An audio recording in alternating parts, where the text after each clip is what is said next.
All right, so there's four infinite power series that y'all are responsible for: sine, cosine, and e, and they converge for all real numbers.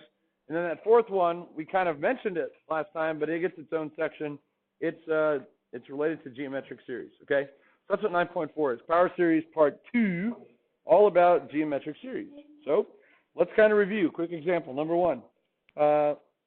Suppose I told you to start with a sub 1 equals 1. So we're starting with one term, call it the first term, and it's given to be the number 1. If we let the ratio equal positive 2/3, so what does it mean to be geometric, first of all? It means that every term consecutively, whether it's a sequence or series, increases by the same factor, okay? We call that factor the ratio. So either going times something, times something, times something, or divided by something, divided by something. So it tends to be exponential, right, if we're talking about functions of x. So if the ratio is 2/3 and 1 is the first term, what would be the next term? Well, what do we do to get to the next term? We multiply by 2/3. So it would be 2/3 times the previous term 1 is 2/3. Plus, times another 2/3, what would the next term be? 4/9, or I'm just going to write it as 2/3 squared because I'm lazy.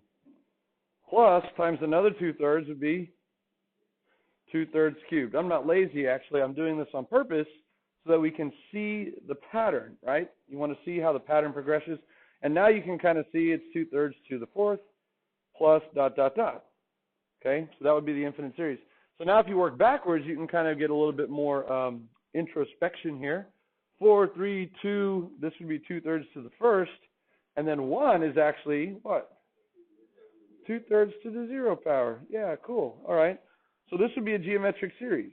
And if you wanted to condense it, let's put the nth term first. The nth term would be plus 2/3 to the n, or n plus 1, or n minus 1, plus ... Remember, as long as you capture the pattern, you don't have to really concern yourself with the power of n. N would be the easier one, so I'll do that. The only time that the n you start with becomes an issue is when you write it in sigma notation, because now our starting value of n has to match up with the first terms. So let's do that. In order to get a first term of 1, which we've already kind of written it, we have to start with n equals what? 0. Yeah, 0. So that would work.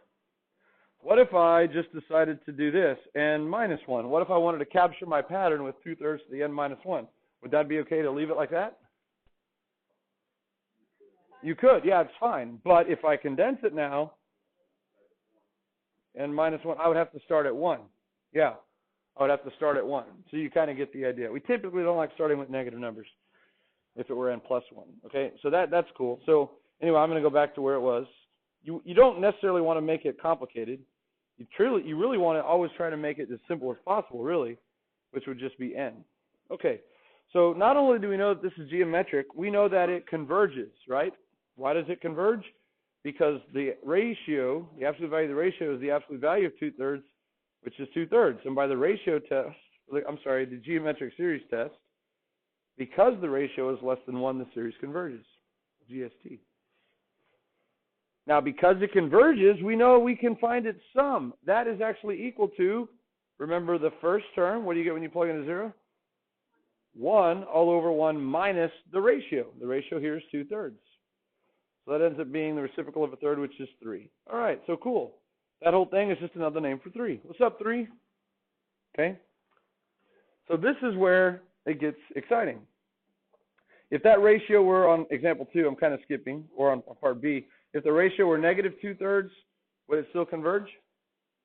Yeah, your series would now be 1 minus 2/3 plus 2/3 squared minus 2/3 cubed, so on and so forth. It would be an alternating series. And so you could actually write the nth term either as negative 2/3 to the n, that would work. Or if you remember, sometimes, a lot of the times actually, we like to split the magnitude part from the sign changing part. So you could also write it like that. All right, and that would be kind of for purposes of like alternating series and stuff like that. But this one would still converge. This one would actually converge to 1, which is your first term, all over 1 minus negative 2/3. Right? We only take the absolute value to see if it's less than 1. When we're finding the sum, we take the actual value. So that becomes 1 plus 2/3. 1 plus 2/3 is 5/3. So this one converges to 3/5. And notice 3/5 is a lot smaller than 3, which we get it, right? Why is it a smaller sum? What happens with every other term on this one? We're subtracting it, right? It's an alternating series, so every other term gets subtracted, so we have a significantly smaller sum. Okay, so now let's kind of make the jump to the power series. Remember, a power series is a series of n, but it has x in it as well. So what if I start with 1, but now I just let the ratio, instead of being 2/3 or negative 2/3, what if I let it just be plain old x? Then our first term is 1 plus, what's the next term? X plus, I multiply by another x to get x squared plus x cubed plus, holy moly, this is an easy looking polynomial, plus dot dot dot, plus x to the n plus dot dot dot. That's a real easy polynomial to write and generate. Starts at 1, just powers of n. And again, if we want to write that in sigma notation, let's go ahead and do that. We're going to start at some n, x to the n, and I always come back and just verify it. To get a term of 1, I got to start with 0. Now here's the cool part. If the absolute value of x is less than 1, that means that the series is convergent, right? The series would be convergent by the geometric series test. Then I can say that that polynomial function is equal to the summation formula, which is what? The first term. What do you get when you plug in a 0 for n? 1 over 1 minus, what's my ratio? X. And so now we get our other power series that we have to memorize. The function 1 over 1 minus x is just that polynomial right there. And it represents the sum of a geometric series whose ratio is x. And we know that it only converges, let's say the domain of the series is going to be the interval from -1 to 1, right? Because this series is centered at 0, and by the geometric series test, we know it only converges exclusively on the open interval. So we wouldn't even have to test the endpoints if we cite the geometric series test. It's a convergent geometric series. All right, and that makes sense. This polynomial has a domain of all real numbers, but it only perfectly represents the values of the function 1 over 1 minus x on the open interval from -1 to 1 if you go out with infinitely many terms.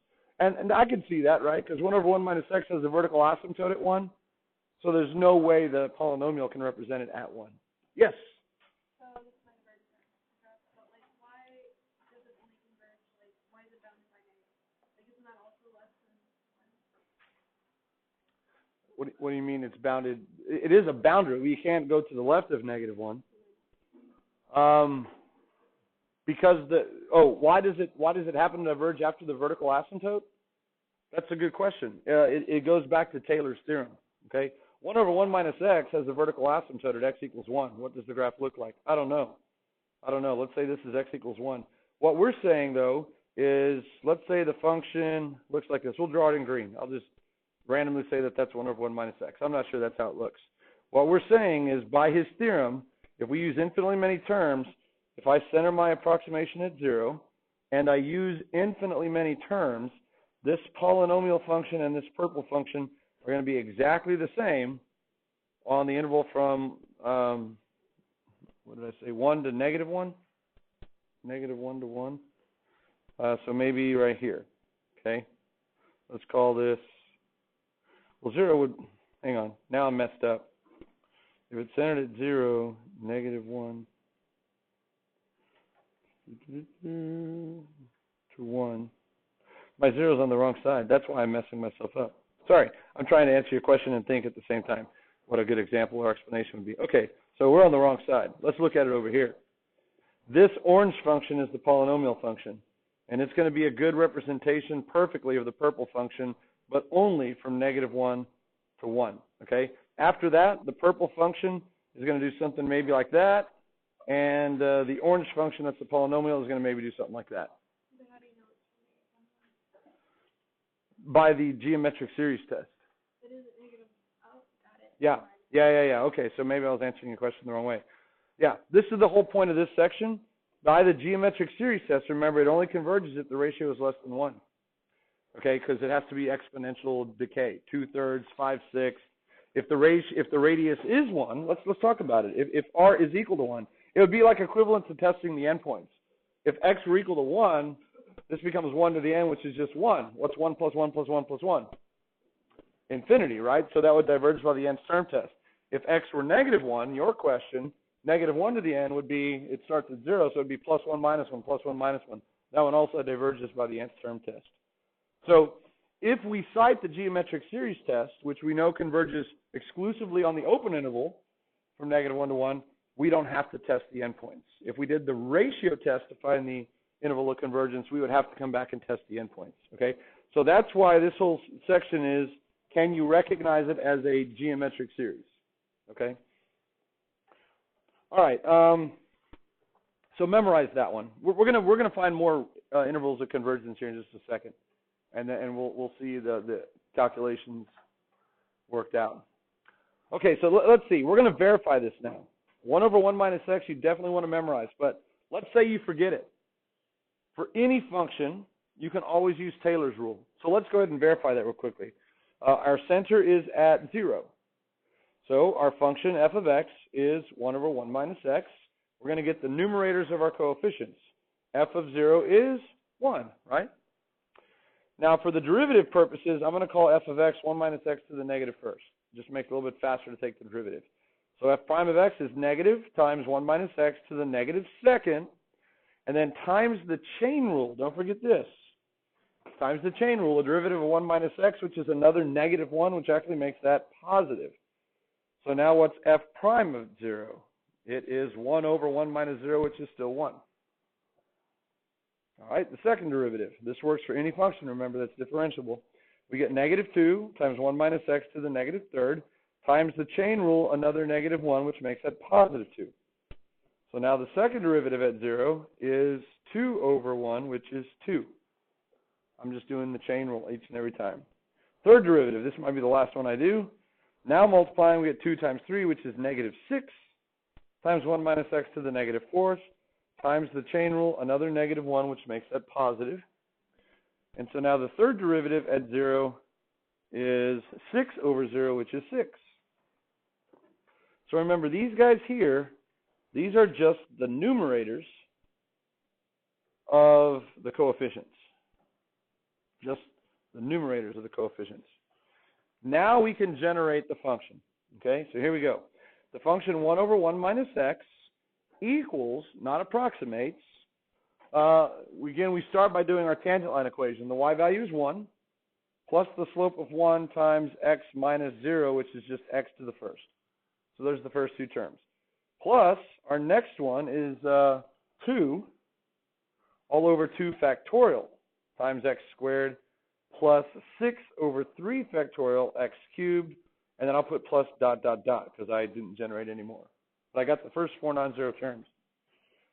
Now, the pattern, the Taylor pattern here would continue in the same way. Here it is, just for kicks and giggles. It's the nth derivative at 0 over n factorial, those are the coefficients, times x to the n. Okay, that's Maclaurin's. This works for all functions. So if you write that nth term there, that's not wrong, but it doesn't really help you with the inherent pattern. So let's go ahead and keep going and simplify now. We get that equals 1 plus x plus 2 over 2 factorial is 1, so we get x squared. 6 over 3 factorial is 1, so we get x cubed, plus, and now you can see the inherent pattern, it's just x to the n, plus dot, dot, dot. So we verified it. You don't want to have to do that every time, though. That's a lot of work. Maybe it's kind of fun, you like derivatives, but it does kind of keep you respectful of what Taylor was able to accomplish. He gave us a way for getting polynomials for functions using a systematic process.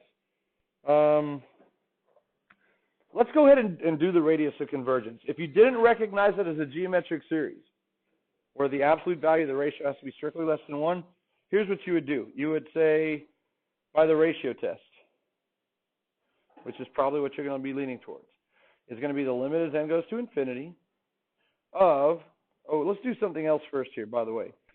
If you're doing the interval of convergence, you want it to be in sigma notation so that when you come back and test the endpoints, you have a sigma notation to plug into. So that's going to be the sum from n equals 0 to infinity of x to the n. All right, so there is the condensed version of it. And I do start at 0 to get a term of 1. Okay, cool. So now I got the limit as n goes to infinity. The n plus first term is just x to the n plus first. Divided by the nth term is x to the n. All right, so now we simplify that. We have one more power of x on the top than the bottom. So that simplifies to the absolute value of x. So now remember, the limit variable is n, so we're treating absolute value of x as a constant at this point. What is the limit of a constant? A constant. Okay, and then by the ratio test, that has to be less than 1. Okay, now by the ratio test, we have to test the endpoints. So here's what we know. That's the same as x minus 0 less than 1. So that's the format that we're looking for. X minus the center is less than the radius. That's the form we're looking for. So in this case, you would say the center is 0. We knew that, but the radius would be 1, right? And so you would draw maybe your little number line there. There's 0. We can go plus 1 to the right to get 1. We can go minus 1 to the left to get negative 1. So we know it's going to converge everywhere between negative 1 and 1. Everywhere between negative 1 and 1, indubitably. But maybe we're still not sure about the endpoints, right? So now you would have to plug it in. Let's test the endpoints. We'll say at x equals negative 1, you would plug that into that series right next door, and you get n equals 0 to infinity of negative 1 to the n, which then you could say diverges. And that would be the nth term test. And then you would test the other one at x equals positive 1, and that's from 0 to infinity of 1 to the n, which is just 1, which also diverges by the nth term. Okay, so now that we've tested both endpoints, and neither one of them works, we could now say, so the interval of convergence, also known as the what of the series? The domain of the series is negative 1 to 1, like that. Okay? That would be using the ratio test. And so we know now this polynomial of degree n, 1 plus x squared plus x cubed, all the way, not of degree n, sorry, the polynomial of degree n only approximates 1 over 1 minus x. But with infinitely many terms, the polynomial 1 plus x squared plus x cubed, blah, blah, blah, forever and ever and ever, perfectly becomes the values of the function 1 over 1 minus x, as long as we're between negative 1 and 1. So here's what we could do. In the future, if you recognize it as geometric, you're just like, this is a geometric series. It's a geometric series.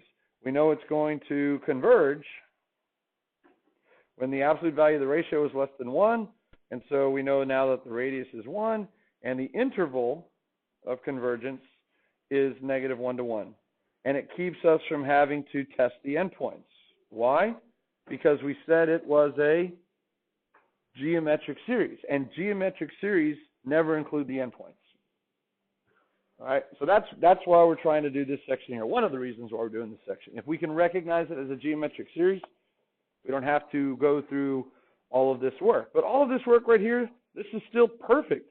This is beautiful work. It's indubitable work, right? It says the exact same thing. All right, now there's one last thing here. It says also verify. We did part C first. Verify by doing long division. Long division is what they call long division in Scotland. Long division. Okay? What the heck is he talking about? Bear with me. If you look at 1 over 1 minus x and you lean in real closely and you carefully listen to that horizontal bar, it's saying something to you. What's it saying? Divide me. Divide me. Please divide me. I've been sitting here forever. Please just divide me. Divide the heck out of me. Oh, I will. If that's what you want, I'll divide you. But no complaining afterwards if you don't like the result. Okay. Maybe give me a Yelp review afterwards if you did like it. All right. 1. Let's find this space right here. All right, we got a nice space. No one's watching. 1 divided by 1 minus x. 1 divided by 1 minus x. Okay, so the numerator is your dividend, the denominator is your divisor.